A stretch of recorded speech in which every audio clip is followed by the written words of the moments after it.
In the prior section, I introduced the allowance methods. Although we talk about direct write-off methods, but it is not allowed under US GAAP. So in this section, we're talking about the amount, which is based on the estimate. So we are going to estimate the allowance for doubtful accounts or the adjustment for bad debt expense according to different methods. So here, the first method I introduced is the balance sheet method. So the bad debt expense, the adjustment is based on the carrying amount of accounts receivable, which represents a percentage of accounts receivable. But here, the percentage of accounts receivable we calculate is not the bad debt expense adjustment. It is the ending balance of allowance for uncollectible accounts. And based on the beginning balance and ending balance, we can determine the amount of adjustment indirectly. I will talk about this later. And for the balance sheet methods, also starting in 2020, companies are required to use CECL, Current Expected Credit Loss model, which includes more requirements, but it is a balance sheet method. The company should analyze each customer's account, estimate the percentage of bad debt to the entire outstanding receivables, and apply different percentage to accounts receivable balance depends on the length of time outstanding. So here is an aging schedule. For the company, it has a list of customers. Each customer has outstanding balance of accounts receivable. That's the balance at the end of 2024. The total was $305,000. We can further classify each receivable to different groups. First group is 0 to 60 days. Second is 61 to 90 days, 91 to 120 days, or over 120 days. So these four groups represents the number of days these receivable was outstanding. So total $305,000 accounts receivable breakdown into four.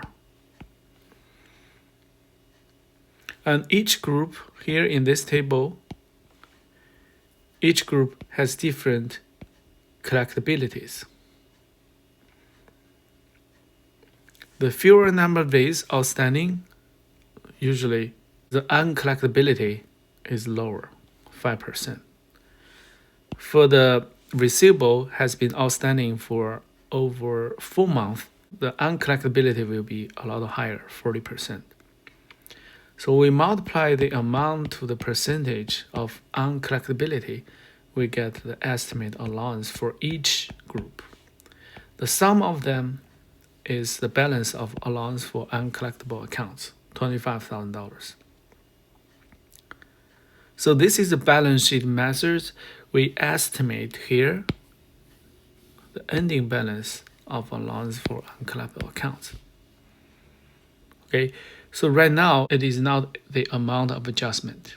Next, this is a calculation for 2024. Okay, so assume in 2025 this company has a receivable $400,000 balance, and $360,000 will be collected during this year.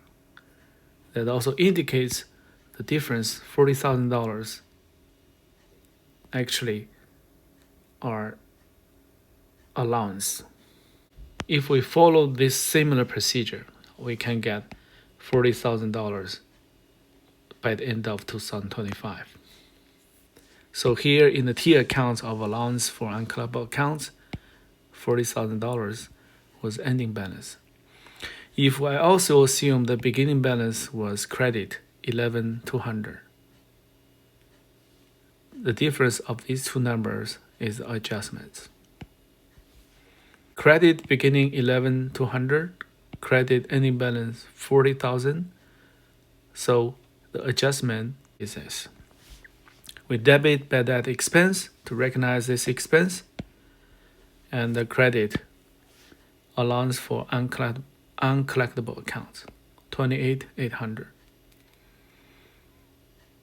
Yeah, this is based on the calculation using the tier accounts, and also only when we make this journal entry, when we post this information to the tier accounts of allowance for uncollectible accounts, the ending balance of this account will be $40,000.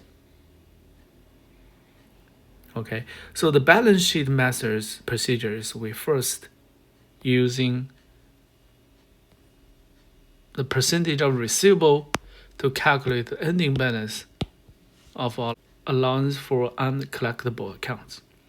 Since the beginning balance is known to us, so we can determine how much bad debt expense should be recorded and also what's adjustments to this counter accounts to the accounts receivable. There are different scenarios. For example, this one. If the beginning balance was 2,000 debit, well, we calculate or using the aging methods to calculate the ending balance of our allowance for uncollectible accounts was $40,000. Then adjustment will be 42,000. In other words, we should debit bad debt expense 42,000 and credit allowance for uncollectible accounts 42,000. This adjustment will guarantee the ending balance of these accounts will be $40,000 as what we calculate. And just assume the beginning balance was still 11,200, same as this example, but the company finally determines, okay, the ending balance was 5,000. Since the beginning balance is greater than the ending balance, then adjustments will be a debit. So for this scenario, we are going to debit allowance for doubtful accounts, allowance for uncollectible accounts, and credit bad debt expense. In this case, the bad debt expense actually reduced. In summary, these methods, we first estimate the ending balance of allowance for doubtful accounts. We do not know the adjustment yet. Okay, the procedure to estimate the aging methods provide the schedule how to estimate the balance of allowance for uncollectible accounts. And based on the transaction in these tier accounts, we can determine the adjustments for different scenarios.